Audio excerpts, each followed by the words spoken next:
தூத்துக்குடியில் கனமழையால் பாதிக்கப்பட்ட போக்குவரத்து பணிமனை மற்றும் மழைநீரில் மூழ்கிய பேருந்துகளை போக்குவரத்து துறை அமைச்சர் சிவசங்கர் ஆய்வு செய்து வருகிறார். அந்த காட்சிகளை பார்க்கலாம்.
விவரங்களோடு இணைகிறார் செய்தியாளர் தினேஷ். வணக்கம் தினேஷ். அமைச்சர் சிவசங்கருடன் யாரெல்லாம் இந்த ஆய்வுகளை மேற்கொண்டனர்? விவரங்கள் என்ன? வணக்கம். அதாவது நெல்லை மற்றும் தூத்துக்குடி மாவட்டத்தில் அதிக கனமழை பெய்ததன் காரணமாக தொடர்ந்து அநேக பகுதிகளிலுமே அதிகப்படியான வெள்ள நீர் சூழ்ந்தது. இதன் காரணமாக போக்குவரத்து சேவை என்பது முழுவதுமாக பாதிக்கப்பட்டிருந்தது. இந்நிலையில் இந்த 2 மாவட்டங்களிலுமே 100% பேருந்து சேவையானது இயக்கப்படாத சூழல்ல கடந்த சில தினங்களாகவே குறைந்த அளவிலான பேருந்து சேவையானது இயக்கப்பட்டு வரும் நிலையில இந்த பகுதிகளை ஆய்வு செய்வதற்காக இன்று போக்குவரத்து துறை அமைச்சர் சிவசங்கர் அவர் வருகை தந்தார்.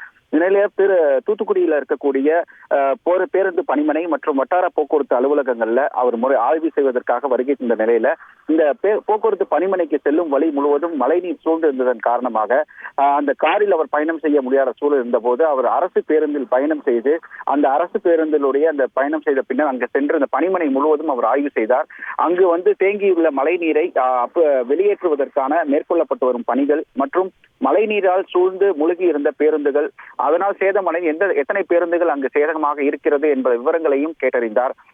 அதனைத் தொடர்ந்து இது குறித்த இந்த ஆய்வு குறித்தான விவரங்களை கேட்டபோது இந்த தூத்துக்குடி மற்றும் நெல்லை மாவட்டங்கள்ல கிட்டத்தட்ட நெல்லை மாவட்டத்தில் 95% பேருந்து சேவையானது இயக்கப்பட்டு வருவதாகவும், ஆனால் தூத்துக்குடி மாவட்டத்தில் 45% பேருந்து சேவைகள் மட்டுமே இயக்கப்பட்டு வருவதாகவும் அவர் தெரிவித்தார்.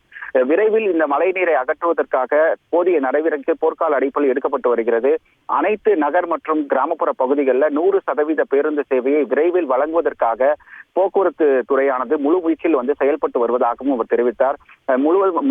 இன்று தற்போது தூத்துக்குடி மாவட்டத்தில் வந்து இந்த போக்குவரத்து பணிமனையை ஆய்வு செய்து முடித்த பிறகு நெல்லை மாவட்டத்துக்கு சென்றுள்ளார். அங்கு உள்ள போக்குவரத்து பணிமனையும் ஆய்வு செய்து முறையாக இந்த 2 மாவட்டங்களிலும் 100% பேருந்து சேவையானது விரைவில் தொடங்கும் எனவும் அவர் தெரிவித்துள்ளார். உங்கள் விவரங்களுக்கு நன்றி தினேஷ்.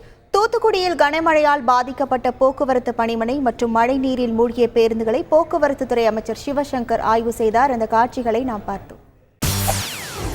செய்திகளை உடனுக்குடன் தெரிந்து கொள்ள உடனே சப்ஸ்கிரைப் பண்ணுங்க.